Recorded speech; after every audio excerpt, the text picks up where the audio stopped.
All right, let's talk about something that's absolutely crucial in mental health. Something that really underpins the entire therapeutic process, professional boundaries. So, therapy has rules. But have you ever stopped to wonder why? It's kind of easy to think of boundaries as these, rigid walls. But what if they're actually the very foundation for safety and trust? Let's dig into how these rules are way less about restriction and way more about creating a space where real healing can actually happen. Okay, so here's what we're going to cover. First, what even is a boundary? Then we'll get into the 10 big ones. After that, we'll tackle the really interesting stuff, the difference between a crossing and a violation, how to handle those gray areas, and what happens when your therapist is also, say, your neighbor. And we'll wrap it all up by seeing how this whole framework really builds trust. All right, first things first. When we use the word boundary in the context of therapy, what are we really talking about? Okay, check this out. The key idea here is that a boundary isn't a wall meant to keep you out. Think of it more like a picture frame. It's this therapeutic frame that defines everyone's roles and creates a super predictable, safe space. It's what makes sure the therapist is always acting in your best interest. And really, that frame is what turns a regular chat into this powerful professional relationship that's all about you. Okay, so we have the big idea. Now let's get specific.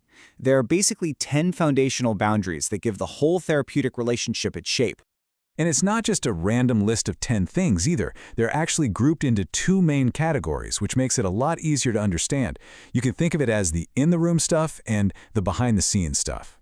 First up, we've got what we can call the interactional boundaries. There are 6 of them, and they're the ones you'll probably notice right away in a session. We're talking about things like touch, time, starting and ending on schedule, space, location, gifts, and even how much a therapist shares about themselves. These are so important because they directly affect how safe and comfortable you feel right there in the moment. And then you've got the 4 framework boundaries. These are the nuts and bolts that are usually in the paperwork you sign at the very beginning. Think confidentiality, fees, cancellation policies, how you'll communicate between sessions, all that stuff. It might seem boring, but this structure is what lets you relax and focus on the real work because you know all the professional stuff is clear and taken care of. Okay, now, this is where things get really, really interesting and a little bit complicated. Because get this, not every time a boundary is bent is it a bad thing. There's a huge difference between what's called a boundary crossing and a boundary violation. We got to break this down.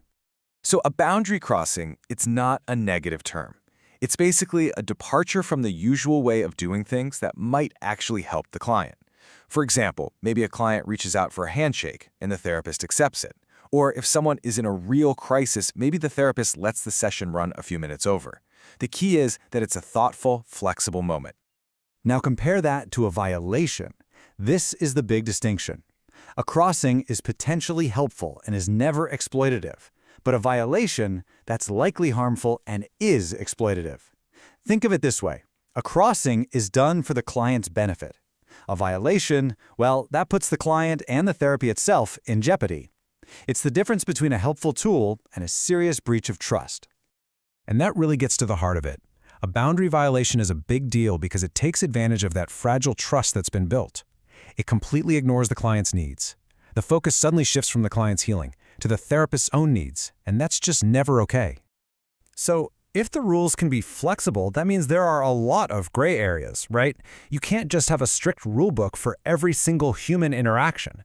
So, how on earth do therapists figure out what to do in those moments?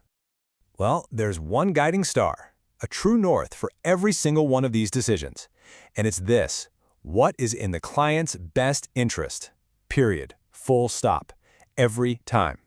That is the compass that has to guide them through any tricky, ambiguous situation.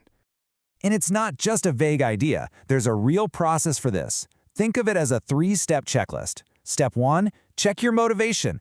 Is this really for my client or is it for me? Step 2, assess the impact. Is this actually going to help them or could it cause harm? And step 3, which is so important, consult and document. Talk it over with another professional and write down why you're making this choice. This whole process ensures that if a boundary is crossed, it's done for a very specific therapeutic reason. Okay, but what happens when the therapy room isn't a bubble? What happens when real life gets messy? This is where we get into something called multiple relationships, when a therapist and client know each other in another way. So, you might think these are always a big no-no, right? But the official ethics code is actually pretty clear. You don't have to avoid all of them. You only have to avoid the ones that could lead to harm or exploitation. So the goal isn't zero overlap, it's about managing that overlap in a really ethical and careful way. And just listen to this quote from a therapist in a small town. They talk about how their son's teacher is a former client who also serves on a board with their spouse and is in their Sunday school class. I mean, wow! In some places, it's just impossible to avoid. So again, the question isn't, can we avoid this, but how do we handle this with integrity to protect the client? Okay, so we've been through a lot here. We've talked definitions, types, gray areas. So what's the big takeaway? What's the one thing you should really remember about all this?